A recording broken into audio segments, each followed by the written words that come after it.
This is the future.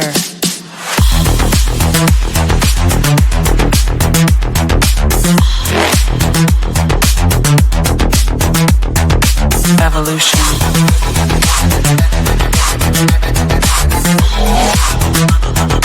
This is the future.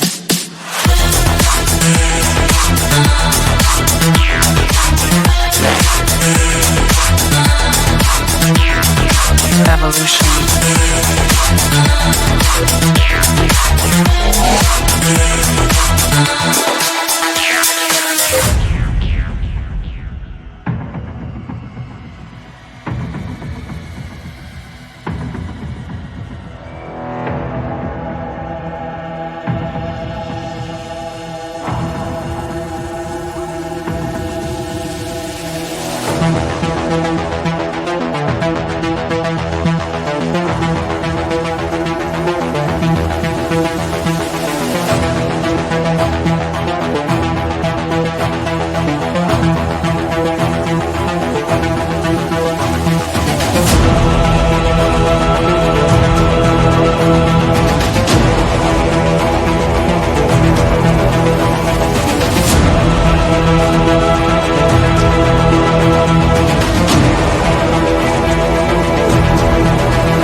This is the future.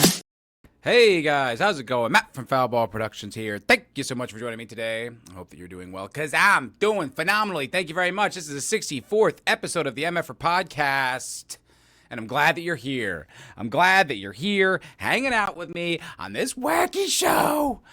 Hope that you've had a wonderful weekend. Mine was pretty uneventful. Didn't do a whole lot. Did do Zax's stream on Saturday. That was a lot of fun.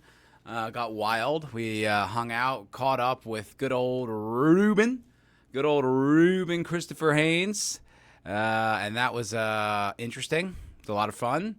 I got a buddy, Mike. You guys know of Mike, and he was watching, and he watched the whole thing. And when it was all over, he called me and had to get into it and needed to just flesh out the concepts and stuff like that. And he was texting me while we were streaming.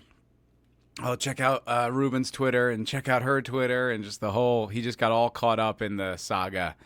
And it was super funny because it was I don't really have anyone in my real personal life that's not directly associated with streaming that knows anything about any of this crazy drama that goes on these intertubes. But yeah, it was a good time. It was a very good time.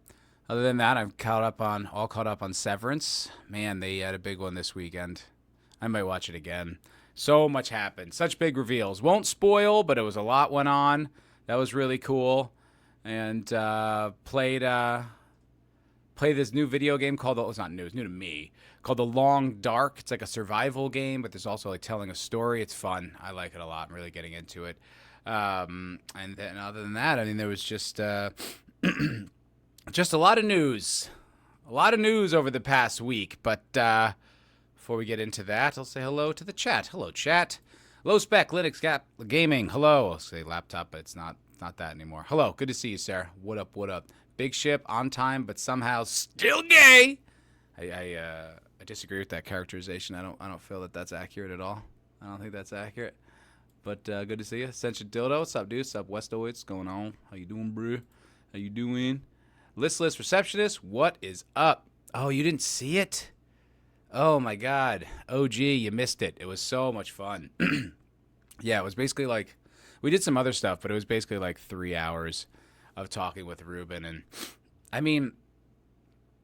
intervening is not really the right word. You know what I mean? Like it's you just kind of get into it, and it's like you're like, all right, okay, Rubes. You know what I mean? Like, good luck. You know, he's found his queen, and he got pants, which was big, 2 pairs of them even. He got pants, so I was excited for him. You know, it seems like things are all really lining up, really going great.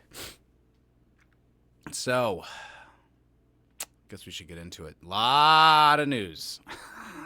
A lot of stuff has been happening over the past weekend, few days. It just seems like it's like, you ever see that video of the guy who like takes a truck and then like spins up the merry-go-round? That's how the news cycle feels. Like it's just a whirlwind every day. I will say this week I was far less like addicted to social media. I would check out stuff, watch some videos, but I wasn't just glued into the constant drama of it all, because it's, you know, as I was saying last week, it's kind of a lot. It can really drain people, and I definitely recommend, like, you know, unplugging once in a while, but I am a little chronically online. But yeah, so I mean, this series of crazy news stories picked up with the big release of the Epstein files. Everyone was so excited. Tomorrow's the day. Noon o'clock. They're gonna be releasing a. Social media is making me gay. Is that what you're saying, Sentient Dildo? I feel like you've always been under the assertion that I've been gay this whole time, and so I don't really. I think your logic falls apart here. Does not track. But they had this big Epstein file release thing or whatever, and it was everyone was excited. Tomorrow's the day, noon, you know, Pam Bondi, and then when it happened, it was kind of like, that was weird. Like a bunch of kind of right-wing influencer types like DC Drano and Libs of TikTok were handed binders. So I was like, why? You know, like I wasn't sure how to react to it, but I was definitely just like, why is that the way you did that? Like, why wouldn't you just put it online?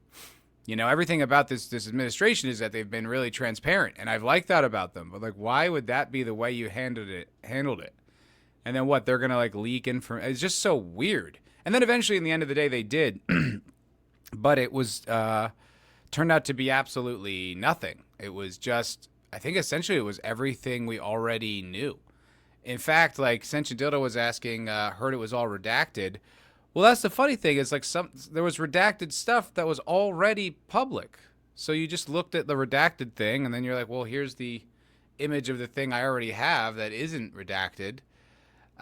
It was so weird. And I think it felt rushed because like the day before or something like that, like I started seeing like a real strong push on X for everyone. Like I was just like account after account. I was just like, what was this coordinated? Like, why is everybody saying the same thing at once? It seemed odd. But they were, you know, there's a lot of pressure from the base, from the constituents on X. And that same day, that's when it was announced. They're going to release it. So my suspicion is they like caved to the pressure and rushed it. And just kind of were like, all right, give me everything you got. You know, put them in these binders. We'll have a press conference tomorrow. Da-da-da-da-da-da. And it just was like misguided, where it's like, I almost would have rather you just waited. And you're like, you know, coming into a hostile administration and, you know, so many of the employees are actively working against us. This is not going to be easy to get your hands on a lot of this stuff as quickly as we'd like. You know, we're working as best we can, as fast as we can to get it, but, you know, we'll get it when we can. But no, they rushed it to, like, appease people. Then it was nothing, and everyone was just like, oh. And then the reactions, these, like, kind of juvenile reactions, everyone's like, get rid of Pam Bondi! Get rid of Kash Patel! It was like, Patel's been in there for, like, 3 days. Give him a break. You know, give him a minute, like. How do you think this works? You know, like the FBI was actively working against Donald Trump and they tried to have him impeached. They accused him of treason. Okay, like, you have to understand these are hostile forces. They're not just going to cooperate that immediately. And then it came out later, something that what are you saying here? Where was it? Oh my goodness gracious! Listless saying that corrupt field office doesn't have those docs anymore. We'll never know. So what ended up happening was that the field office in New York City, I guess, withheld a lot of information, and someone leaked that. Like someone ratted on them that they were holding back information and shredding documents and all this stuff. That they were running interference on the whole operation, which is just that's nice and lovely to hear. Very suspicious. But then it just came out. Just now, just before I went on, hold on, I'm going to read the highlight, the headline, word for word. There we go. Breaking. Head of FBI field office in New York resigns after the DOJ accuses his office of hiding thousands of Epstein docs. So a lot of times things, with the Trump administration, they look silly and foolish in the beginning when he says something or does something. You're just like, what was that? How did that get that way? Then you get these results. And I'm like, is it possible that they're like, let's get everyone talking about it. Let's get people upset about it. Let's force it out into the mainstream media and the conversation, then to flush out the rats. I don't know. That could just be like, yeah, of course that's what we meant. That's exactly what we were planning the whole time. Clearly, because of the result, or it could be just that was a total fuck up debacle and it happened to work out in the favor. But to hear there was a whistleblower saying that they were hiding files, shredding files, and then the Department of Justice accuses him of doing it, then he resigns. It's like, whoa, that was pretty effective. There's definitely a lot of stuff going on in this administration that is, kicking ass and taking names. Not just Doge. Not just Doge. Tulsi Gabbard fired 100 people who worked in intelligence who were all really freaky sex people talking all kinds of nasty trans sex stuff on basically inner office communication channels. It was all really disturbing. It was just very ugh, God, it was gross and creepy and weird, and it's those are the type of people who are Trump's a traitor, it's those people. It's yeah, so she fired 100 of them. I think, look, when it comes to the Epstein thing, what was that, 2018? I feel like if there was any incriminating evidence against, elite people, it's probably gone by now, most likely. Maybe not, maybe there is some left. I don't really know, but it does seem kind of I don't know. It seems unlikely. I just feel let's, to borrow a Zoomer expression, let's just let them cook. Let's just let them cook. Let's let them, do some more things. I think it was such a shock and awe carpet bombing in the first few weeks that was just you couldn't believe. Every day was a win. There was so much good stuff going on. I can't believe this. I can't believe that. And when that train kind of slowed down, I think people were like, whoa, what the hell? It's you got that good dope, and now you want to get that hit. And it's I feel like there's a lot of, I don't know. I just feel like you got to kind of give some of this some time. These are human beings. Like I said, it's been 5 weeks, 6 weeks, something like that. And already so many things are happening. If someone continues to be shitty, fine. But let's be a little patient here. Let's be a little patient. All right. What do you guys say? Hello, Morgan Holloway. Good to see you. Hail. Hail, hail, hail. Small time republic. What up, dog? Hello. If Trump really wanted the client list release, it would have happened in 2019. Yeah, because he was in office when it happened. I don't really know about that. A lot of people have all these kind of speculations and stuff like that. I think it's kind of, I don't know. It could be a lot of different things. I don't really know. It could be, there is that thing where it's if you have compromising material on people, it's better that they're not in jail so that you can manipulate them. So I don't know if that's the thinking. I don't know if that's what's going on here. I really don't know.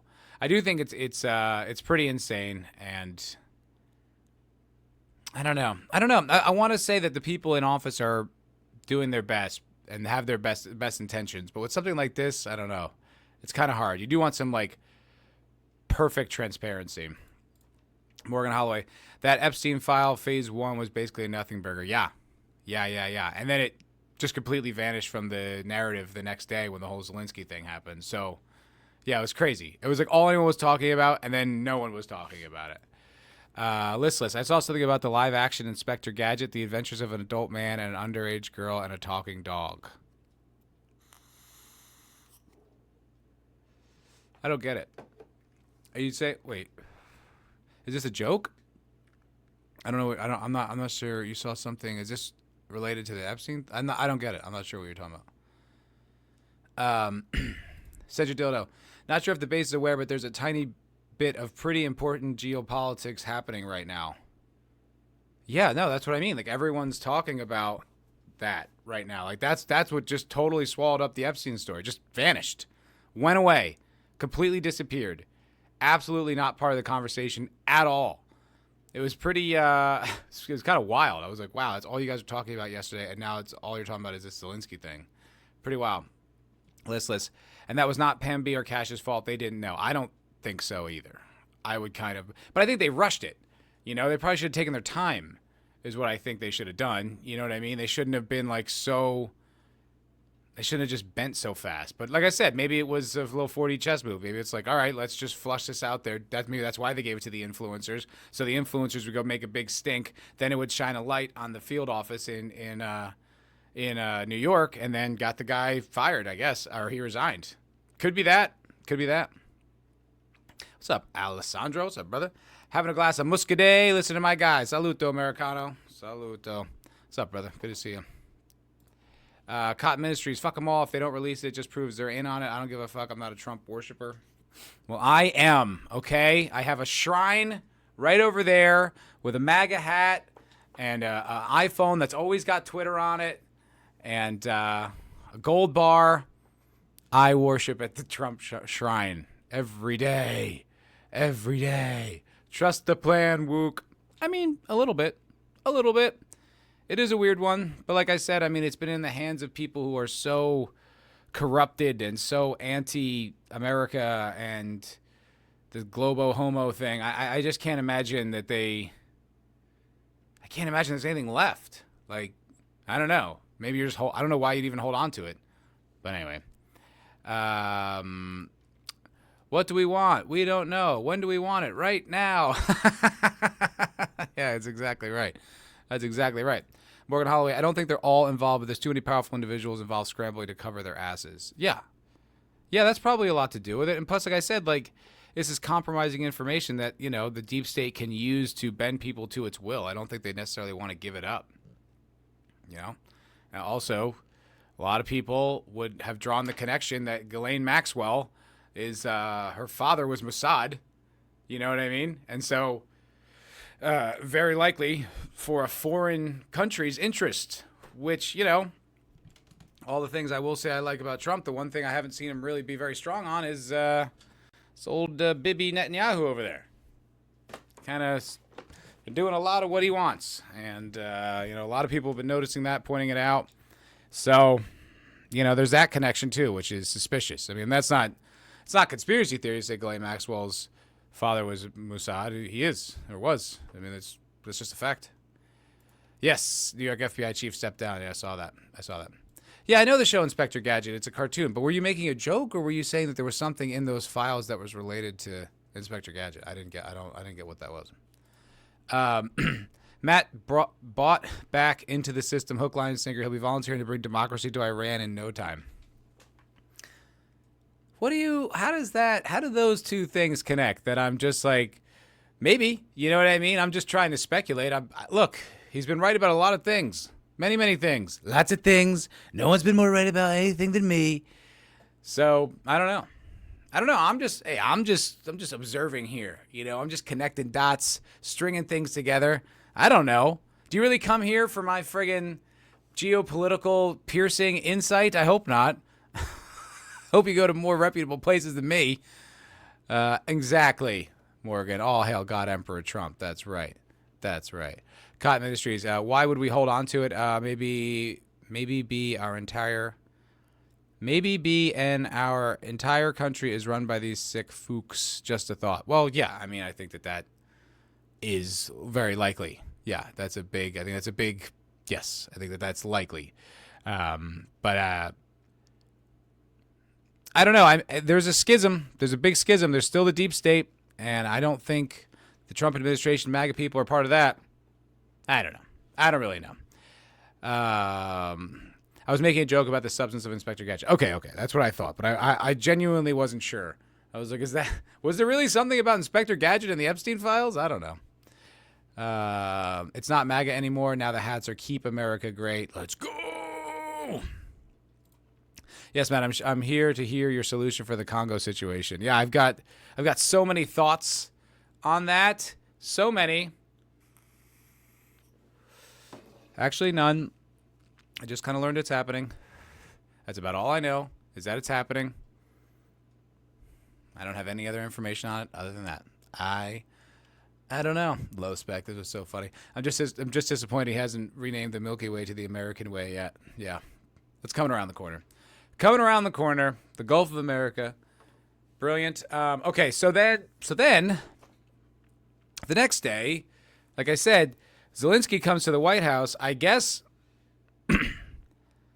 I'm not sure what his goal was. I would have assumed his goal was to try to get more money from the United States of America to keep his war going. That was my understanding. But he kind of went in there and just sort of insulted both Trump and JD to their face in the White House while asking for money. And also having already received hundreds of billions of dollars of money from the United States. It was a very strange diplomacy tactic, very strange business tactic. It was really weird, and Trump and JD were not having it, which I appreciated. You know, there were certain things that were said. I was just kind of like, all right, but, you know, Zelensky was being extremely disrespectful. He was being very rude, you know, to the president and the vice president, trying to basically tell them what's going on. Because I think, like, in a way, he sort of believes all the hype a bit about, like, all the kind of lockstep uniparty, you know, EU, like, where they're just like, this Trump idiot, right? And it's like, yeah, you know, you can privately think that. You could even publicly post it, but you can't go into his country, ask him for money, and treat him like he's the idiot. Because he is the one holding the cards. He is the one with the power to be able to help this war and facilitate it and give you things. And you can't have that smug, you know, that it's like a bunch of like nerds, you know, all talking about like the big bad bully, and we're like, yeah, this idiot, right? And then you go off and you're just like, yeah, this bully's an idiot, and then you're just there by yourself and he just pummels you, and you're like, wait, I thought we all thought he was an idiot. It's like, yeah, we did, but there's nothing we could do about it. Like, I kind of think I'm so sick of this, but I do think it was a little bit of fuck around and find out. That's kind of what it felt like to me. And it didn't work. And I think Trump's talking about cutting off aid to Ukraine right now. And then, you know, he goes, and everyone in the EU, of course, just falls in line. They're like, oh, fucking boots on the ground. You know, Keir Starmer's like, boots on the ground. We're going to go to war now. You know, like, we stand with Zelensky, blah, blah, blah, blah, blah. And it's just like, you know, most of you don't even have a military. Like, what exactly are you going to do? You know, like, what are you going to do? Just tell me. It's like, if Trump decides we leave NATO, fucking good luck. You know what I mean? Like, good luck. What was it, Luxembourg? Like, I think Carl Benjamin pointed out that Luxembourg's like, we'll support, you know, military action. It's like, okay, what are you going to send over like like one of those trucks in the Middle East with like 15 guys in it and be like, all right, we're here to fight the war. You know, like, you guys don't have militaries. Certainly not on the scale that like we have or that you'd need to be involved in this conflict. It's wild. I watched Michael, of all people, Michael actually sent me good information. I watched this video. See, I'll pull it up. I'm not going to watch it because it's a really long speech. But it was by Jeffrey Sachs, and he did it. I don't know where this was, but it was in Europe, and it was like there's like EU flags flying or whatever, and he did this whole address basically talking about the entire situation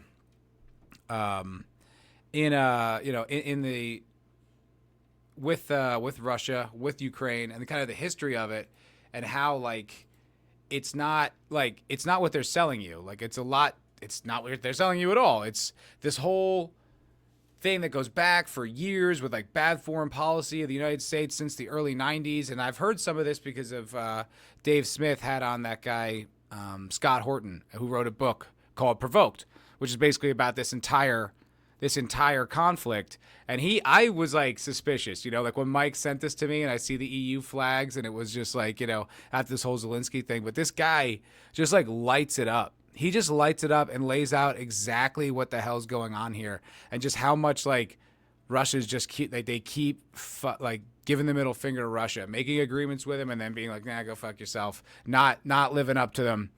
And it was really, really fascinating. It was a great speech. I definitely recommend you guys check it out. We'll listen to just a little bit. We're towards the end here. Realist at heart. It is great powers dominate the world. It is we will do what we want when we can. We will be better than a senescent Biden, and we'll cut our losses where we have to. There are several war zones in the world, the Middle East being another. We don't know what will happen with that. Again, if Europe had a proper policy, you could stop that war. I'll explain how. But war with China is also a possibility. All right. Well, I was just picked that randomly. I probably should have scrubbed that a little bit, gotten to a part that would have been more interesting. But I definitely do recommend it. It's the Jeffrey Sachs, and it's like, it makes it sound, it's like roaring Ukraine speech. It makes it sound like he's like pro-Ukraine, but he's not. Like, it's not even anti-Ukraine. Like, he's pro the country, but he's like talks about how pointless the war was and how like it genuinely did not need to happen. Pretty good stuff. It's like, I think that's like the thing about this whole conflict is how much, it's like every conflict, right? But just how much nonsense is like flowing around there, how much unprovoked and just, like all this stuff. And it's like Russia has been pretty consistent on not wanting NATO expansion, and they just keep expanding NATO.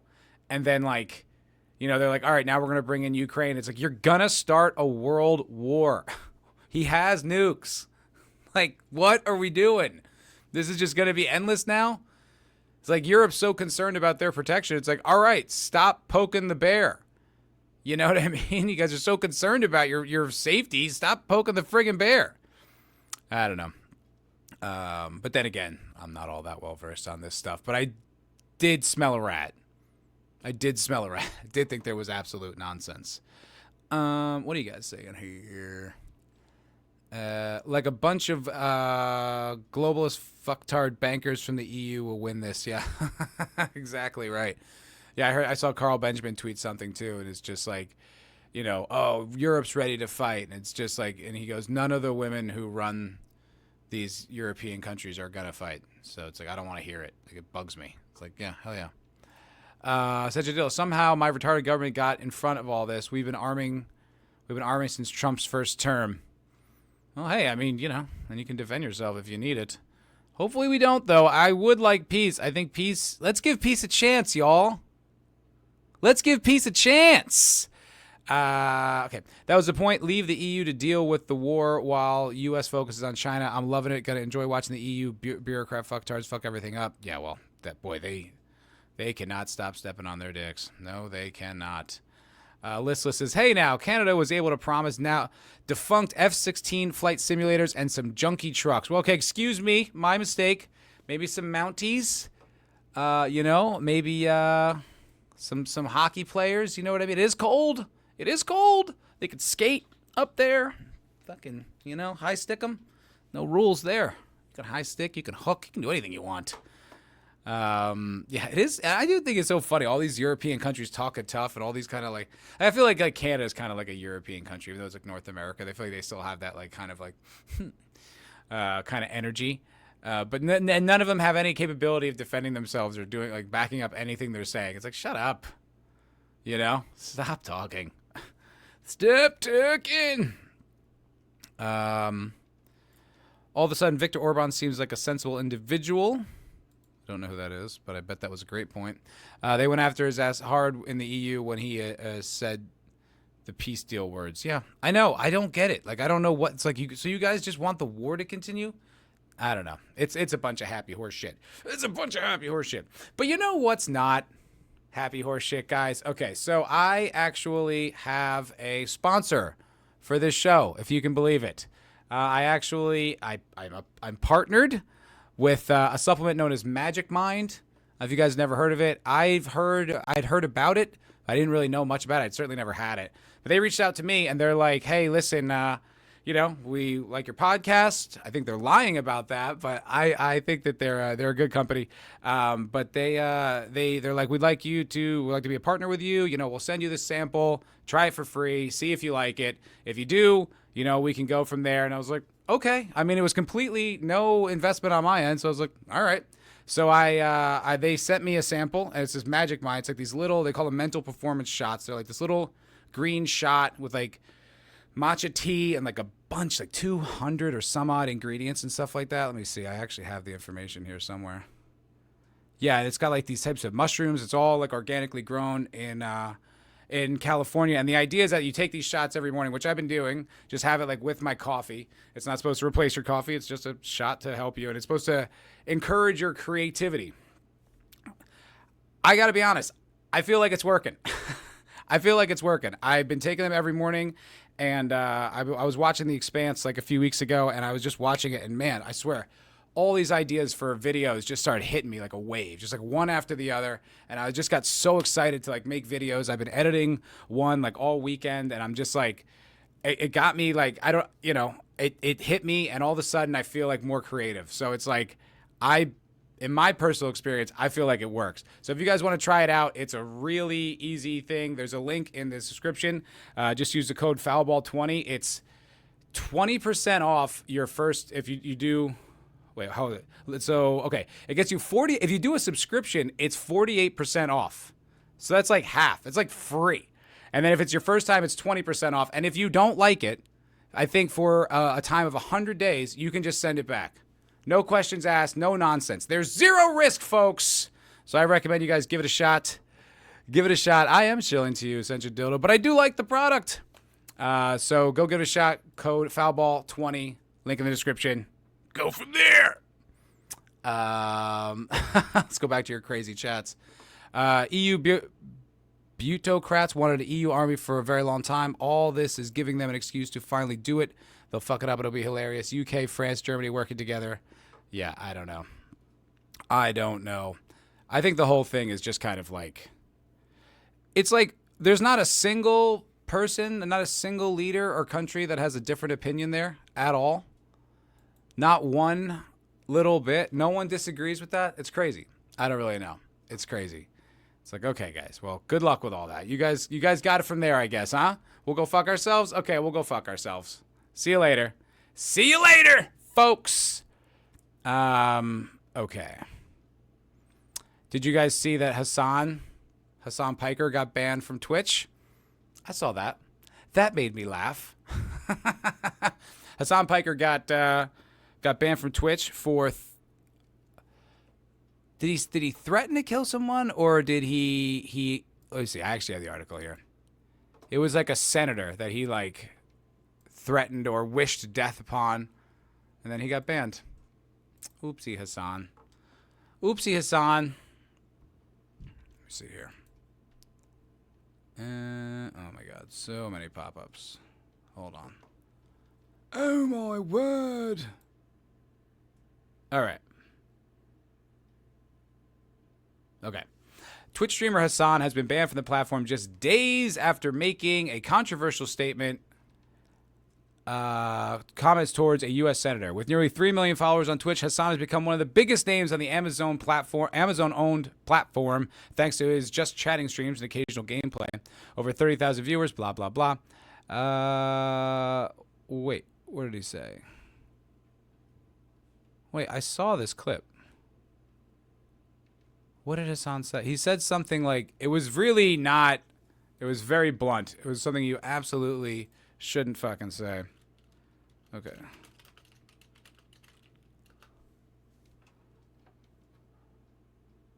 Oh, yeah, okay. So he was urging his viewers to kill Rick Scott, Senator Rick Scott. And then he got banned. Which is pretty funny because it's like, you know, not that I'm for cancel culture, but I don't think you should be calling threats for sitting U.S. politicians. I don't really think that's really all that great for you. But then it's like Twitch, so it's like he's been banned before. So is this like a permanent thing? Is it a temporary thing? Are we going to see Hassan Piker go to Rumble? Is he going to go to Right Wing Rumble? He's going to, now he's going to have like an anti-cancel culture podcast. He's going to have Jordan Peterson on. The Tate brothers, are going to collaborate with Hassan Piker. Oh, my God. Fun stuff.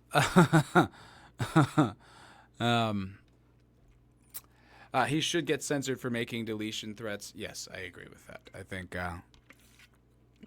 you can't encourage people to kill people. I think you can say you want someone dead, I believe, right? I think you can be like, God, I wish that guy was dead. But I think if you're encouraging anyone to do it, or if you're saying you want to do it, or something like that, like I'm gonna do it, I feel like that's where the line gets drawn. But I think you can wish death on someone, and it's not like. But I guess these are all just like platform regulations, right? He's not being charged with anything, at least not yet. He's just running his mouth, just talking shit.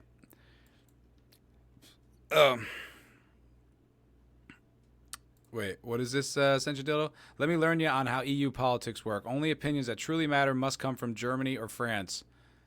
I don't know anything about the way you guys do things over there. I have no idea.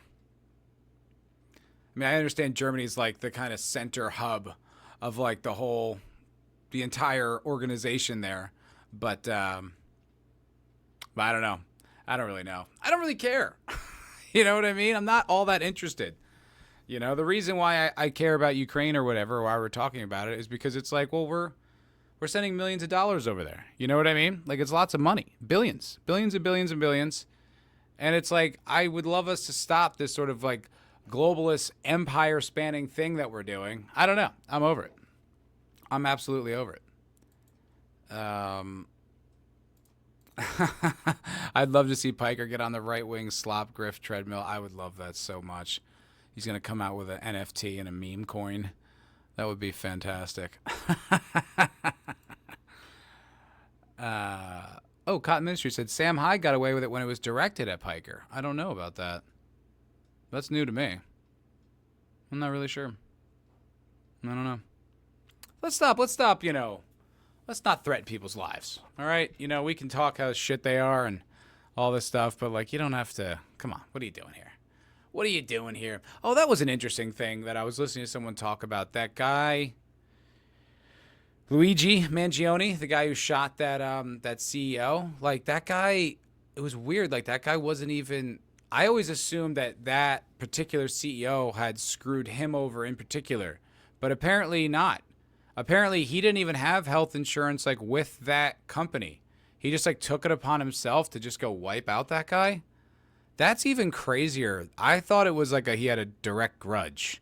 But the fact that he just decided to just go like nuke that guy because he didn't like his business practices, like, that's crazy. Is there something else going on here? Like, is there another layer to this kind of thing? Like, that's the craziest thing I ever heard. I thought that guy was like involved. I don't know.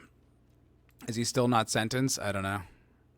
I haven't heard the word. I heard it's like it's just completely open inside. I have not been keeping tabs on it. I don't really give a shit, But it's one of those. You never saw that you never saw that Hyde clip? Hilarious. No. Was it like really a popular thing? This is the first time hearing of it. Let me look it up. Let me see what I can find here. Okay, hold on. Let me see. Sam Hyde. What is this? Hassan Piker.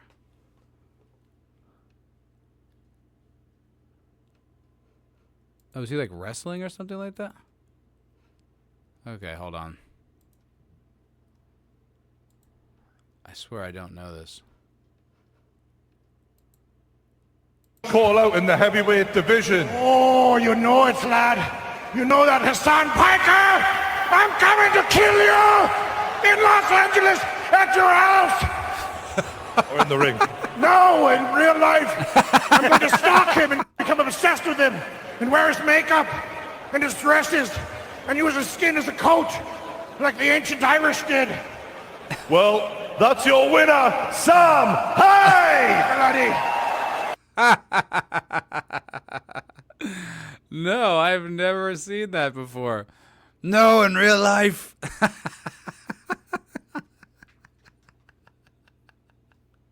The guy's trying to save him in the ring, right? Like, no, in real life. Did he get in trouble for that at all? What's up, Ruben? Good to see you, buddy. Hello, sir. Were there any repercussions for that whatsoever? That is so damn funny. That's hilarious. I'd never heard that before. What was he doing? Was that a wrestling match or was that like an MMA fight? Like what was that? I have no idea. No, in real life. I don't know. This is the first I've heard of this. Sam Hyde's one of those guys that like I've always kind of been aware of, but I didn't really I don't really like it's always like I knew him as a figure, right? Like there was that meme of him that would always go around, like when he would, whenever some shooter would happen, it's like, we've got pictures of the shooter. It was kind of like, it was like, but that's about it. I'm just like reading. I didn't know about this. This is all very interesting. Yeah, misidentification hoax. So he was boxing. I didn't know any of this. He just won a fight. Huh. I swear I did not know that. Oh, it was one of those YouTube boxing fight thingies in the UK. Oh, yeah. Who was that guy? KSI? That's how this whole thing started, right? That's how all the Jake Paul stuff started. And the Logan Paul stuff. It was all from, like, those fights, right? These kind of, like, YouTube boxing fights. Oh, my God. So much internet lore. So much internet. But did he ever get in trouble? Did anything ever come of it? Like, did he ever have to, like, apologize? Or were there any kind of legal actions? No, in real life. Is Hyde a good boxer? Is Sam Hyde a good boxer? Does he have, like... He won, I guess. Won a fight. Is he any good? This is all new to me. This is all very surprising to me. Don't know how I didn't know about this.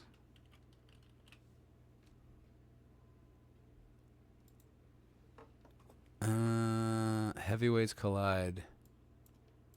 Now I'm like curious about this whole like old internet. Oh, wrong one. Old internet drama. Alrighty, let me see here. I have too many windows open. It's slowing down my computer.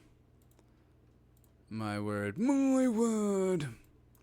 Excuse me, lads. Laddies. Laddie boys. A little bit of a WWE feel to it. Sam Hyde has become his own character, but according to those in the know, he can really crack. 37 years old, 6'5", weighed in at 261 pounds. He'll have a 5-inch reach advantage over I.M. Thompson, who's much quieter, but that's a big fella.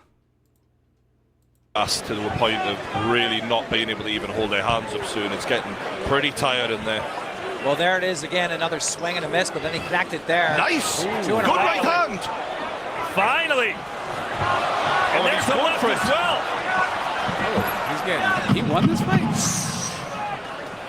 How does it end? Another big one. Oh, that's a bad one. Him. That is a bad one. Oh, and he's on. Is Hyde like... Has he been a boxer for a long time, or did he just start training for this fight? Like, did he have a history of, like, martial arts or anything like that? This is so wild. Wobbly legs now, Thompson. It's over. There it is. So he just called it. Okay.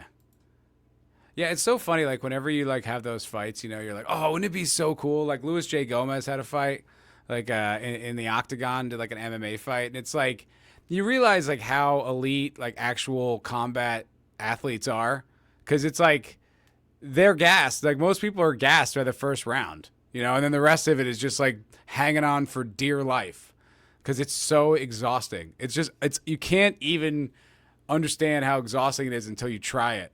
And I've never had like a real fight like that. I mean, I've had like sparring and like jiu-jitsu rolling and stuff like that, and it's like I've never worked that hard in my entire life at anything, you know. And I used to, you know, I played football for a little while, you know. I used to play soccer when I was a kid, and like all you do is run, and all you do is, you know, drills and stuff like that. But like when I was boxing and doing jiu-jitsu, oh my God, man, it's like you're gassed on a level like you've never felt before. Like you don't even feel like you can continue to move. So it's kind of funny to see the celebrity boxing. It's like that's why, you know, it's like douchey as the Paul brothers fights are. You know, you got to give them credit for being athletes, man. You know, I don't believe any of them being real, but just being able to do it, just being able to stand there and do it is like honestly impressive. Honestly impressive. Sentient Dildo, no, he's not a real fighter. He trained a bit, then continued to train more. Okay. I mean, it's like you can't just go from a guy into like an amateur boxer, you know, in 6 months or something like that. You know, you need years and years. And even then. Oh, so that's so funny. Should have seen Piker's reaction. Bro sharded himself. A fucking neo-Nazi is coming after me. That's hilarious. That is so funny. Matt's been watching The Mighty Boosh. I love The Mighty Boosh. Oh, when I was doing my Tony Harrison. One of my favorite shows ever. This, my friends, is an outrage. I love that show so much. I haven't seen it in a while. I was thinking about doing a rewatch. It does rule. Maybe I make some content out of it. I don't really know. Just that it's... Isn't this show funny, guys? This show is a funny, fun time. You should watch this funny show. I do love it, though. OG, he's not Irish, which was a character he played for that event. He's American through and through. He is indeed. He is indeed. And he actually, I tried to watch some of his other stuff. So he did that video a few months back with the, I guess it was around like New Year's, about like the Dear Elon video. That was fantastic. That was a really great video. I watched that like 2 or 3 times because it was just so interesting and laying out just such interesting arguments. And he's such a bizarre character. And it was really funny. And I liked it a lot. It was also just really interesting. But then I tried to watch some of his other stuff, and he's just like he just has like he's just a weird way of communicating. He's a strange guy. But I really liked his kind of pro-America stance, like the way he articulated that and like what he stood for. You can see his principles. I was like, no, this guy's kind of the man. And then he did the Dear Vivek one, which was that was more like kind of more of a shit post than the other one, which was like a genuine appeal. The Dear Vivek was, well, he plays a weird character. Yeah. I think he plays a weird character, is a weird character. I think he's just a strange bird, that guy. Just a strange bird. Big day at midnight tonight. I think the tariffs go into effect. OG, are you guys, do you have your fallout shelter ready? Are you prepared for what's most likely to be the end of the world when the 25% tariffs go into effect in Canada and Mexico? That's a big deal. I kind of didn't think he was going to go through with them at all. I thought kind of once kitties. Once they came to the table with the border security stuff, I thought he was going to back off. Oh no, I was incorrect. I was wrong. Okay. President Trump said Monday that Canada and Mexico will have no room left for talks to avoid a new 25% tariff, with the duty set to begin at midnight alongside a new 20% tariff on Chinese goods. You're kind of burying the lead here a little bit. I mean, the Mexico and Canada thing is a big deal. I feel like it's going to affect my mezcal and tequila prices, which I'm not thrilled about. I do love my agave spirits. So that, that stinks. But 20% on Chinese goods, that's a lot of goods. We import a lot more of goods from China than we do from Mexico and Canada. I bet if you combine Mexico and Canada, that combination would still be probably 10 times more imports from China. On the tariffs, is there any room left for Canada and Mexico to make a big deal before tonight? A journalist asked Trump at the White House. No room left for Mexico or Canada, Trump replied. No, the tariffs, they're all set. They go into effect tomorrow. That's wild. Like, as I understand it, like, Canada was freaking the fuck out about these. Like, Canada was not happy. Like, the economy was, like, going nuts, and, like, all the politicians were freaking out. Like, everybody was, like, really genuinely not thrilled about this. For all their kind of tough talk and postulating, I think that they're in trouble. I don't know. Like I said, I said about this, like, I think last week or 2 weeks ago. Like, I read a paper on, like, the whole tariff proposition and, like, what it's all about. And like I said, some of it totally makes perfect sense. I mean, like, there are, like, these reciprocal tariffs that really aren't, they're very one-sided. You know what I mean? It's like, Europe can, tariff the hell out of, like, certain imports from the United States. But, like, if we do it back, it's like somehow we're, like, oppressive or whatever. And it's like, I mean, I understand the economy kind of shifted towards, like, a non-manufacturing economy here in the United States. But, like, still, like, why is it one-sided? Like, if it's reciprocal, it's reciprocal, all good. Like, how's that? Why is that a problem? It's like, well, then lower yours. Lower your tariffs. It's like, oh, you want to protect your interests? It's like, okay, well, so do we. We want to protect our interests here as well. Trump added that the new tariff on Chinese-made goods would be 20%, double the amount he previously threatened, which the White House aides subsequently confirmed. China, Mexico, and Canada are America's top 3 sources of imports and collectively send almost half of all goods that flow into the U.S., meaning there is likely to be a noticeable impact on consumer costs. All 3 major U.S. stock indexes spiraled downward following the president's announcement. Whoa, that's not great. The Dow Jones Industrial Average was closing off about 650 points, a drop of 1.5%. The NASDAQ shedding more than 2.6% of its total, closing down nearly 500 points. Whoa, that sounds like a lot. Trump last month delayed the implementation of the 25% tariff against goods from neighboring countries when Canadian Prime Minister Justin Trudeau and Mexican President Claudius Sheinbaum rushed to reassure him that they would crack down on illegal immigration and fentanyl smuggling. Although illegal immigration busts along the U.S.-Mexican border hit a 25-year low, let's go, in February, Trump said Monday he was still displeased with the progress on stopping fentanyl, which can kill in extremely small doses. So you understand, vast amounts of fentanyl have poured into our country from Mexico, and as you know, also from China, where it goes to Mexico and to Canada, he said. China is a primary producer of fentanyl that killed at least 279,000 Americans, including a friend of mine, over the past 4 years, according to Centers for Disease Control and Prevention data last updated in September. Fentanyl wiped out nearly 0.1% of America's... Wow. Holy shit. Fentanyl wiped out nearly 0.1% of America's population over that period. Damn, dude. That's really a lot. By being sprinkled into a wide range of illegal drugs and counterfeit prescriptions, often killing unwitting and disproportionately young users. Yes, my buddy. R.I.P. Jer. He got fucking murked by this bullshit. Although Trump specified fentanyl as the reason for proceeding with tariffs, he also has been described the measures as beneficial to American businesses. What do you guys think? Pro-tariff, anti-tariff? Where do you stand on your tariff talk? What do you think? What do you think about the tariffs, huh?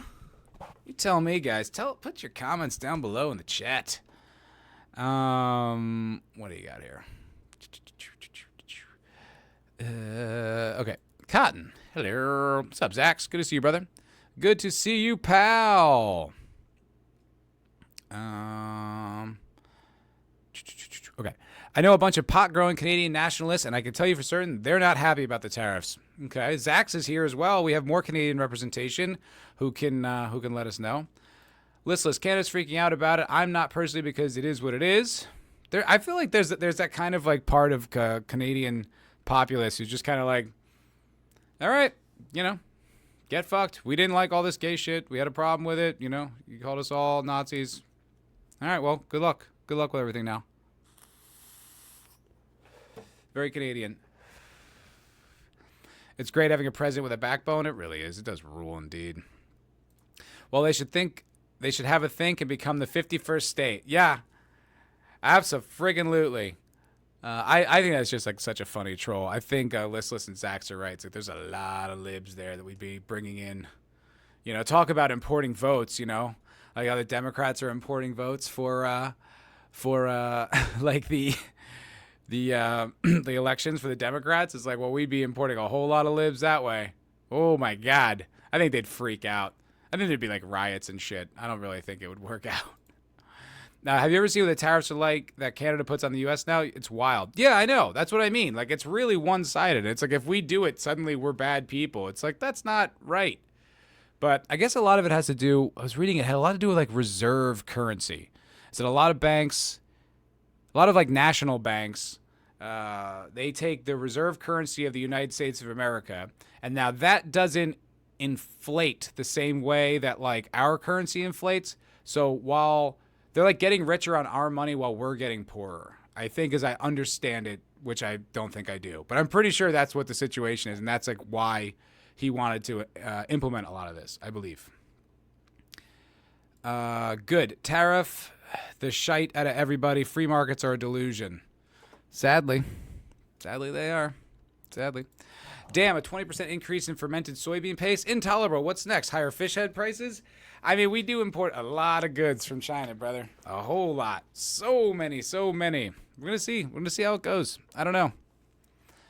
I mean, like, I don't understand all this stuff. I don't have, like, a complex understanding of economics. But, like, don't the sellers have as much to lose as the buyers, right? Like, if buying goes down, aren't they screwed? So don't they have to, like, play along?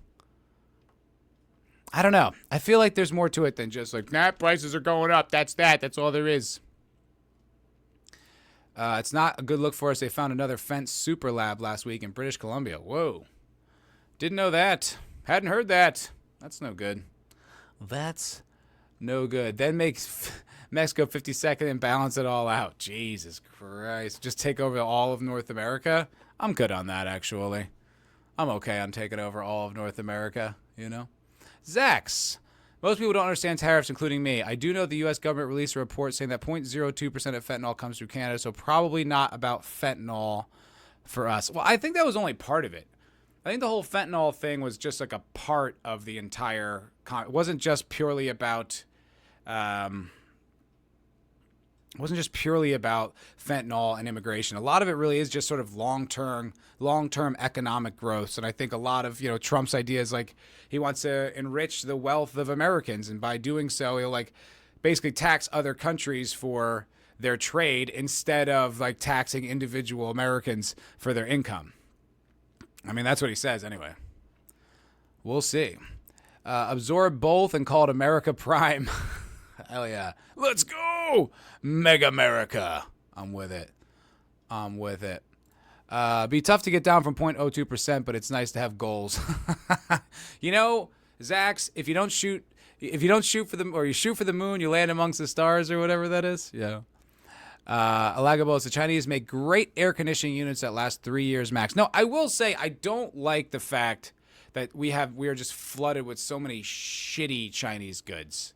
I don't like that, And it's like they're pretty good at marketing them. When you go on Amazon or whatever, you're like, oh, okay. Then you get the shelves or you get the thing or whatever, and you're like, oh, that just looks cheap. And just having cheap stuff around just doesn't make you feel good, I wish things were a little bit more craft made, but then it's like, it's just so easy. It's so easy and so cheap. What are you supposed to do? Central Diddle, I'm all for tariffs, reject gay, neo-lib, globalist, modernity, embrace real politic tradition. Let's go, dude. Let's go.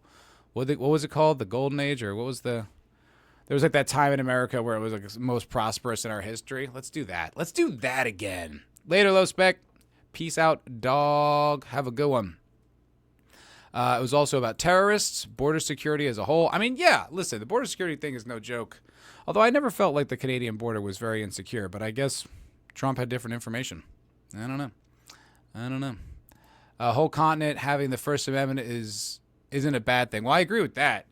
Yeah, I agree with that, Shit, the whole West, really. All right, Europe, I mean, getting arrested for memes and shit. Pretty bananas.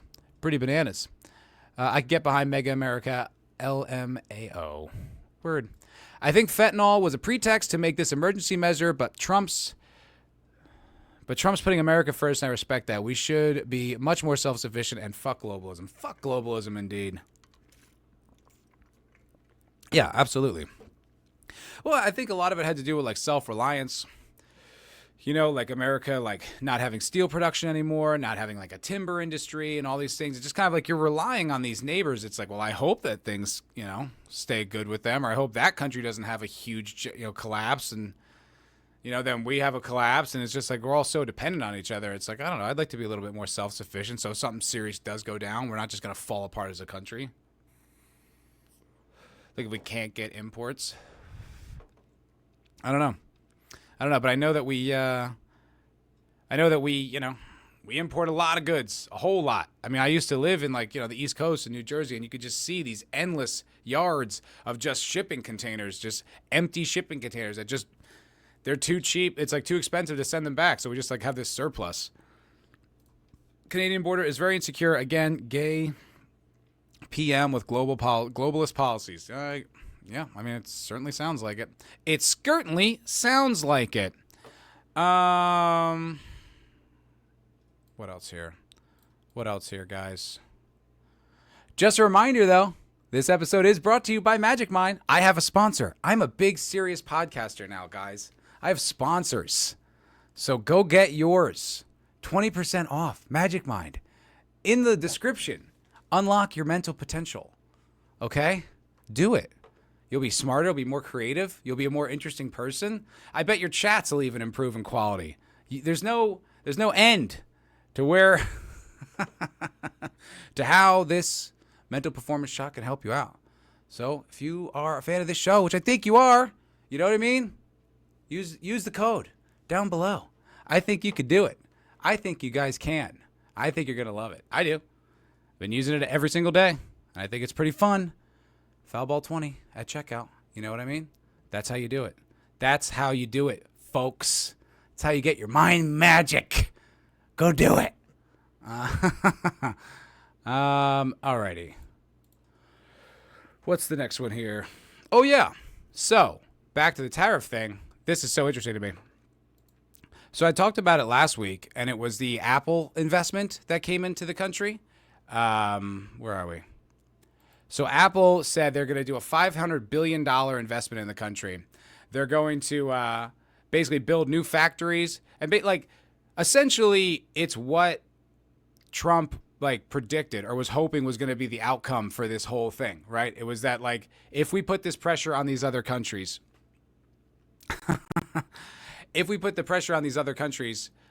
then that will adjust the manufacturing priorities. That's always what he said. He always said he wanted to bring manufacturing back to the United States, get rid of these sort of deals or whatever that basically kind of just make us a consumer, make the country poorer essentially without having any kind of industry or production or export. So last week we see the Apple thing happens, $500 billion investment in the country. And then today we get another one. We get another one from Taiwan. From Tai freaking Wan.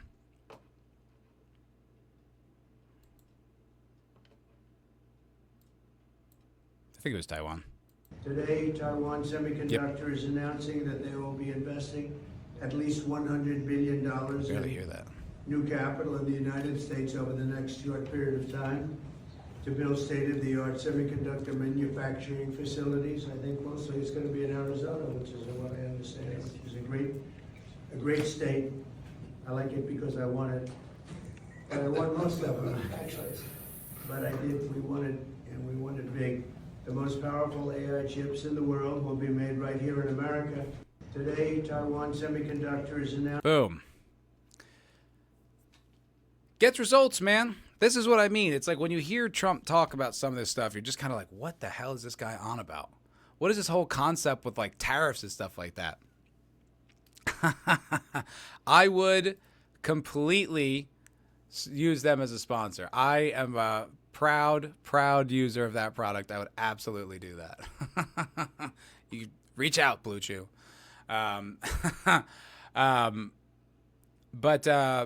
Wait, shit, what was I just saying? Goddamn, such a dildo distracted me. Oh, yeah, okay, right. So when he's talking about these tariffs and stuff like that, I'm I don't know what he's on about, right? I'm okay, he seems very confident about it. Then you learn that in his previous administration, he implemented these tariffs into, China, right, that, the Biden administration kept. It's like, oh, well, I thought the tariffs were like the worst thing that he could do. Apparently not. Apparently it's actually not such a bad thing at all. So he does this second time around, and I'm like, he's talking about it. I'm like, all right. And then I look into it, and you're like, oh, there actually is like, there's a method to Trump's madness. You know, it seems sort of scattershot and shoot from the hip, but I think it's just the way he communicates. I don't think everything he does is so impulsive, but it does seem to have like results. I mean, that's 2 announcements in 2 weeks. $600 billion being invested into the country. So that means, more jobs, right? More GDP, more value for Americans. I think that's a good thing.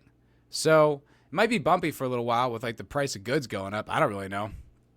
But yeah, the results speak for themselves, and you can see it. This is the second week in a row with like multiple $100 billion announcements of manufacturing starting right in the United States. Boom. Say what you want. Man gets results. Man gets them. Lag of Bulls. Why can we build 11 nuclear supercarriers, but we can't upscale nuke plants from subs to power subdivision cities, besides those being idiots? Yeah. I really hope that we get to,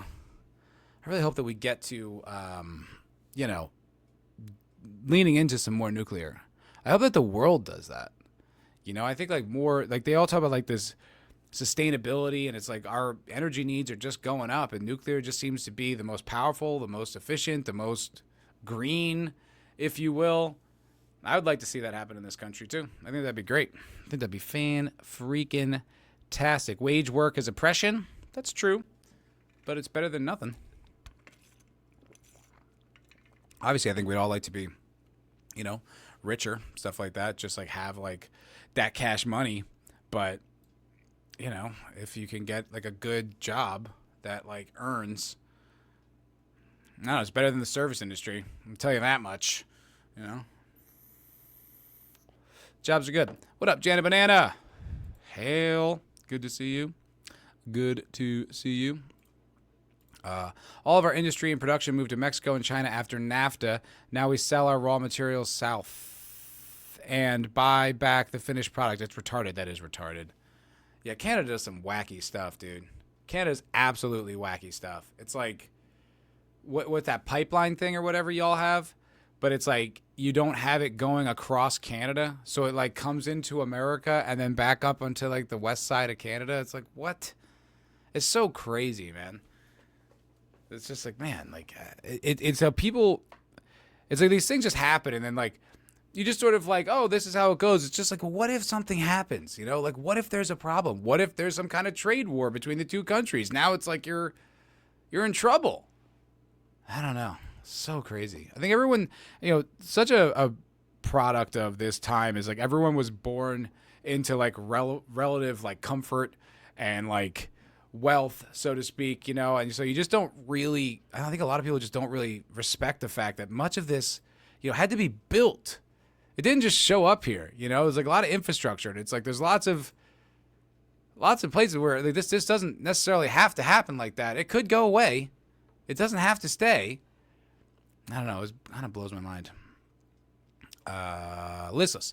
Also, are people now going to go work at a factory assembly line? I feel like that's a valid question, or maybe it would be automated. Well, I mean, someone's got to be there, right? Some of this has got to be jobs. I can't imagine it's all just like you just press a button and the factory goes on, Gonna have to have like some people working there, technicians, specialists, that type of stuff. I don't know, but I imagine it's bringing jobs, and I don't know how it couldn't. I don't know. Sentient Dildo. Germans are now saying they're bringing their nuclear plants back online. Fucking retards in their green deals. Oh my God, they're so stupid. Didn't they shut down all their nuclear power plants and then like went back to being reliant on coal? It's like, what? I just don't get it. Like, It's like that whole thing with like Ukraine. It's like there's not one detractor amongst you. You all just think this, someone says it. We all agree. And I guess when you don't have free speech, it's kind of hard to resist this horse shit. Listless receptionist, that is correct. We don't have a pipeline to export our own oil just to the U.S. Lol, because we're retarded. Crazy, bro. I feel like what's so interesting about nowadays, especially like today, like right now in history, I don't think I would have ever known that, right? Like, I don't think I would have ever had access to that information or been aware of it, you know? But now there's just such a crazy conversation that's going on online, and how much information we actually get, and how much harder it is to like lie to people and mislead them, and the open conversation that just exists where details, stuff like that, like you're like, oh, this government's stupid. Like, I don't need it to filter through the media. I don't need, Fox News or CNN to tell, like, I can just look at that information and be like, that's dumb, and then and kind of just assess the whole situation. I feel like this is the first time in history where we've had like such access to information in that way that that like it's literally, we just know things now. We have like an open door to information. It's so interesting. I don't know. I find it fascinating. Whoa. Hold on here. DDD. Okay. NAFTA had potential. At least we could have kept manufacturing in North America. Well, Trump's bringing it back, brother. Bringing it back. We'll see how it goes. I don't know. California and Germany have much in common. Yes. Oh, did you live in California, Jetta Banana? Yeah, same. I left. Where'd you move to? I moved to Texas. Where did you move to? NAFTA did what it was supposed to do. Made the donor class more wealthy. California is beautiful. It's just run by midwit demons. Have you ever been there, Sentient Dildo? It is beautiful. It's an absolutely gorgeous state. I mean, that coastline is crazy. Everywhere you look is a postcard. It's so beautiful. Oh, born and raised in Long Beach, in Atlanta area now. Oh, okay. Yeah, I guess if you're like from there, it's definitely a lot more sentimental. You got a lot more heart connected to it. Yeah, that kind of stinks. It is so pretty. Long Beach too, like, I feel like they were trying to turn it around. I feel like it was like past few years was like slightly less violent and ghetto. They were actually trying to like build it back up and make it kind of a nice area of LA. I don't really know. I miss what it was. Yeah. Don't we all? Oh well. California's pretty, but it's got people in it. Yeah, it's the coast. The coasts are absolutely gorgeous. I mean, that whole ride up, all the way, from like Baja all the way up to like, was that Oregon? Gorgeous. So pretty the whole way. Crazy pretty. I've been. No way. Not in NorCal. That's where I want to visit one day. It looks beautiful. Yeah, it is. I mean, California is absolutely gorgeous. Absolutely gorgeous. Lol, I was not in the ghetto area. Sure. Listen, we know your hood roots. All right? I know you stay strapped with that. You got that tool on you at all times. I know what you're up to. Oh yeah, Shane did SNL again. Shane Gillis did SNL again over the weekend, which was definitely did not have quite the same impact as the first time, when it was kind of like this triumphant return of the canceled comedian who's now, more popular, more beloved, and like more interesting than like anyone associated with that show. So it was like a big deal. But he came back and did it this weekend, which was actually like pretty funny. Like, I watched the monologue, opens up with a Trump joke, which I was like, that's awesome. Like, he opens up with a Trump joke talking about like how he misses the fact that we're never going to get to see Trump debate again. And that's hilarious. Then he like made like a Biden joke, and it was just like coming right out the gate with like this kind of just jokes, not like partisan at all, just like comedy, which is like, that I think is almost the bigger win for SNL. Not that I care what happens to SNL. I never have liked SNL, and I don't care if it's successful or if it isn't. It means absolutely nothing to me. But I will say it is like cool. It is cool to see like actual like comedy be on like TV. You know what I mean? Someone who's genuinely funny going up there and doing like a monologue and just actually like, having fun. He's joking with the crowd, talking about how he's like, I know you guys are pretty liberal here. And they all laughed at it. And, just like, I'm going to lose you a little bit. Made like race jokes. It was funny. It was good. And I watched the sketches, and yeah, they were okay. They were all right. Like they were, it's still SNL, but I mean, I'm such a Shane fan. So it's just so nice to like see him there and just see him like be out there. I really dug it. Zach's Shane was funny, but the crowd was dead. Yeah, I mean, you know, it's a crowd going to see SNL. You know what I mean? Like, I couldn't imagine, like, unless I knew Shane was going to be there, I could never imagine going for any other reason to go to SNL. So, you know, they're probably not all that primed for comedy anyway. I feel like a lot of it's just sort of tourists, right? Just people from like out of town just have, well, let's go to SNL. Like, I don't know.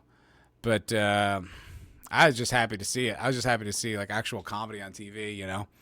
And there's no headlines, no stories, no nothing. No one cares.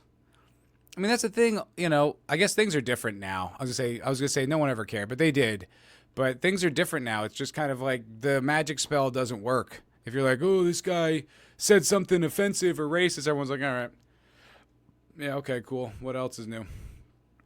Like, no one cares. It just washes right over people. No one gives a shit. It's, yeah, I don't know. Blacks, Dio. Okay, I have no idea what you guys are talking about. Clearly I missed something. Haven't watched SNL since the mid-90s when it was completely different. Yeah, I mean, I never watched any of that stuff. The 90s, like when I watched it, because they would play reruns on Comedy Central when I was a kid. I used to watch all those, but then like I don't know, I never, even in the 2000s, like when it supposedly was good, I never found any of those people funny. Like they just every punchline was like, it's silly. I'm being a wackadoo. I'm being so weird. Isn't that funny? It's like not really. No. No, it isn't. Shane is always funny. Indeed, he is. Shane is the man. Jedi Banana. Oh, 90% has got to be tourists, right? That's what I would think. You know, I feel like they're probably not the most primed comedy fans. I mean, I respect Shane for doing it. Like when he did it the first time, he said it was like, I heard him talking about it on a podcast later. He says like a lot of work, and he was like happy he didn't get the job. So it's like, why'd you go back? I guess it's just good. It's good press, man, because now the guy sells out arenas. I mean, I saw Shane in San Antonio at the Frost Bank Arena where the San Antonio Spurs play. So I guess that kind of profile gets you, you know, some big gigs. And I'll tell you this too, he was really good in the arena. I generally, I don't really want to watch an arena comic. You know, it's too broad. It's too playing to the back of the room. But it was awesome. I was like, oh, this is like Shane's medium. Shane's actually great in this arena. Like this is like suits him, which is crazy. But it does. He was fantastic in it. So I guess maybe getting on SNL, putting you in arenas, that's pretty cool. SNL fans don't want base jokes. Yeah, but I was saying, like, you know, these weren't like super base jokes or whatever, but they were just jokes, and they weren't like that one-sided, basically propaganda. It was like, oh no, we're just making jokes. You know, we're just having fun making jokes. I was like, cool, good, I liked it. Yeah, it was. I don't know, it was dope. I'm always happy for him. I'd love to see Shane live. You should. It was really, really good. I mean, it was so good. Like I saw him at the Mothership like a few years ago, and he was funny there, but like in the arena, it was crazy. So yeah, definitely. I mean, I'm sure he's doing dates in Atlanta at some point. I would check it out. Check it out. I'm an old woman, but it was a better time. Well, yeah. I mean, SNL hasn't been funny for a long time, for a very long time. And it probably won't be funny either. I mean, there was like some cast members where I was like, wow, they're terrible. Like they were, you know, carrying whatever the Shane's jokes were, but boy, they stunk. I was like, these guys, they're not funny. They're not even good at acting. It's just like, how did they get this job? But I guess like if you're like a genuinely funny person, like you would never even get in there because, you know, I think in order to be funny, you got to say some kind of fucked up stuff sometimes, or just sort of push the boundaries, or just have a sense of humor about everything. And those people don't really seem to have that kind of sense of humor, you know, especially for the years when it was just like all the, you know, the Trump years and the COVID years and just how political it was. It's just like, well, that's not going to attract anyone actually funny. It's just going to attract activists. So it's just like, yeah, how would you even end up with funny people inside that show? I don't know. 9 Inch Nail tickets come before Shane. All right, fair enough. I see where your allegiances are, Janet Banana. Not for me. Not for me. SNL is too mainstream. It's too mainstream, man. I'm into comedy you haven't even heard of. They don't even do comedy. They just sort of stare. We could sense their thoughts, and they're funny. You wouldn't get it. Elon did Rogan. That was actually really good. I listened to that whole Elon on Rogan thing. It started off, it was kind of cringe. I was watching it, and it was like Elon was trying to get Rogan to laugh at like his grok, and I guess like his grok was like, it was talking, and he was like trying to get it to do like, he had like on sassy mode or something like that. It was just, you know, Elon just wants to be funny. You know what I mean? He just wants to be, he wants the comedians to like him, you know, and he wants to be like, I'm the funny guy, you know, and like, it's like a lot of times you're just like, geez, Elon, like his jokes are so like, you know, but it's like, it kind of comes across charming. It just kind of comes across as like someone who just like, you know, wants to be with the cool kids. But then he went on to talk about like all the stuff that like has been going on with like the government. He talked about like, kind of being confused with the whole Epstein thing, talked about SpaceX for a while, talked about the Doge and all the IRS stuff. I thought it was really, I really liked it. I thought it was very insightful. He said he thinks that like Social Security might be like the biggest scam in history. He was making some pretty bold claims about like what the actual functionary of like the government was. It was really worth a listen if you're interested in that stuff. If you're interested in like what he's doing with Doge and what like his view on like all the like the federal government and all that stuff is. Like I know we get a lot of it on X, but I really liked it. I thought it was a hell of an episode to like just sort of like hear it for like long form, you know. I wonder, I mean, I think this is going to be the standard, right? I think this is what we can expect in the future is like, you know, I mean, we've had like, think about the people who are in that cabinet, right? Like, you've got, you know, obviously Trump, JD, Tulsi, Elon, right? Those four, like, they've all sat down for multiple hours and hours long podcasts. And, like, it's got to be kind of hard to fake your personality for that long of a time, you know, especially with, like, different hosts when it's not really, like, curated by your people. So... And it's like they end up becoming like really endearing. Like I've been a fan of Tulsi for years. Like I always thought Tulsi was sharp as hell, and she's very consistent and has like good values and just, you know, even when she was a Democrat, I thought she was fantastic. But you know, but it's like, so now it's like these people who are in all this power, like they have these long hours and hours and hours of them being like not exposed necessarily, but just like hanging out with them. Like I really hope that that's like the future. You know, I really hope that that's like how politics is done now, because I think it's so fascinating and it's so insightful. And if like, you know, people with like integrity are in office, you know, it could be a great opportunity to really just get inside their heads and understand like what's genuinely going on in the world. I think it's pretty dope. I like it a lot. And it's like when I saw Elon on Trump, like or Elon on Rogan, I was just like, oh, okay. And then I thought about it and I was like, oh, wait, no, I mean, like this isn't just like old Elon where he's like talking about whatever. It's like this is the guy who's like in the guts of the machine right now. Like, let's hear what he's got to say. You know, he's definitely, I'm sure he's got some stuff to talk about. And like Rogan's going to ask him, and he did. And it was really good. It took a little while to get going. Like I said, it took a while for it to get going. There was like the kind of, you know, farting around a little bit, making jokes, but I really dug it. I really liked it. Janet Banana, federal workers care about the people. Fired NOAA employee. I laughed out loud. Yeah, I mean, you know, it's all like, I mean, when you fire a federal employee, it's like a net gain, right? It's like we don't have to spend money on that person, you know, and it's like we get more money. Like the country just gets a little bit richer. Like it's like, no, I'm sorry, I don't care. And this whole like, you know, Elon basically accusing the entire thing of just being like one big bureaucracy that controls like everything. I'm like, yeah, I agree. Zax, I hope Tulsi never gets a pixie cut. You like that rogue hair streak that she's got? I like it too. I think it looks pretty hot. But that's such.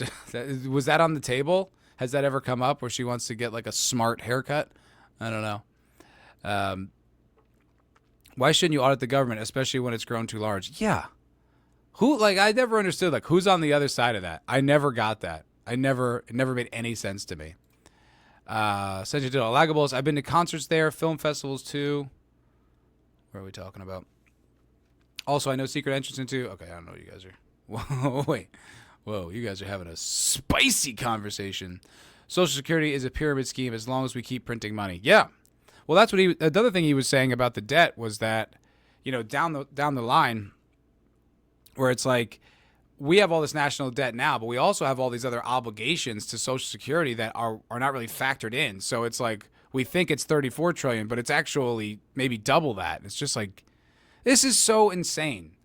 Like, there's a real strong argument to be made that if this administration didn't get into this country now, like, it really could have been the end of the country. We could have destroyed the country. If we just kept doing what we're doing, printing money and not allowing dissent and just, funding all these foreign wars and stuff like that, we could have absolutely destroyed the country. If Kamala Harris got in, oh my God. Oh my word. My favorite part today was all the activists at the NOAA today. Yeah. Sassy mode sounds gay. It is. Century Diddle, I'd pluck my eyes. I mean, imagine me now. Before I watched 3 hours of Elon talking about anything. I don't know. I thought it was really interesting. I liked it a lot. I thought I was fascinated by it. But yeah, it's your choice. Every 5 years, Lorne Michaels needs to fire the entire SNL cast like he did in '85. Yeah, I mean, I think they just need to end that institution. Just kind of move on. I feel like the internet's kind of got comedy covered at this point. We don't really need, like, that corny, censored, boring stuff. I mean, some of the jokes that Shane was making were pretty edgy. They're funny. It's Shane, though. You know what I mean? Like, week to week. It's like, I think next week's guest is Lady Gaga. It's like, who fucking cares? I don't know if she's a musical guest or, like, the hosting guest, but, like, what fucking ever, man. That don't mean shit. She dyes that streak in her hair? You think so? If it were natural, her whole head would be gray by now? I don't think that's how that works. People have streaks in their hair. Is that? I don't know. Maybe you're right. Could be. I don't know. I never really thought about it. Tulsi should get a side shave. That's hilarious. That's so funny. Whoo! All right, guys. I am going to be wrapping it up. Of course she does it. Oh, I don't know. I guess I just never really considered it. I don't know. I'm going to wrap it up because I still have a bunch of stuff to do before I go to bed, and I have not been sleeping well, it stinks. But lastly, before I go, by the way, thanks for hanging out. You guys are fucking fantastic. But be a friend to this show's sponsor. They're sponsoring my show. Isn't that amazing? I think that's great. I think it's really fantastic, and I think you guys might find the product fantastic as well. I would check it out for you. If you guys are interested, like I said, promo code down below, Foulball20. 20% off or 50% off, which is free for your mental performance shot. I use it. You could use it too. You could unlock all your creative potential. It's up to you guys. But if you guys are a fan of the show, show a little love to a sponsor. I've never had a sponsor before. It's a big deal. I feel like a big serious podcaster with a big old platform. But you guys are. You guys have been great. Thank you guys so much. I don't think I'm doing a member stream this week. I have a big. I got a bunch of other. What's it called? I got a big meeting on Thursday I got to do with my other company. But you guys are really wonderful. Thank you for hanging out with me this evening. I'll see you guys always on the next one. And have a fantastic night, guys. Peace out, y'all. How's that for a slice of fried gold? Yeah, boy!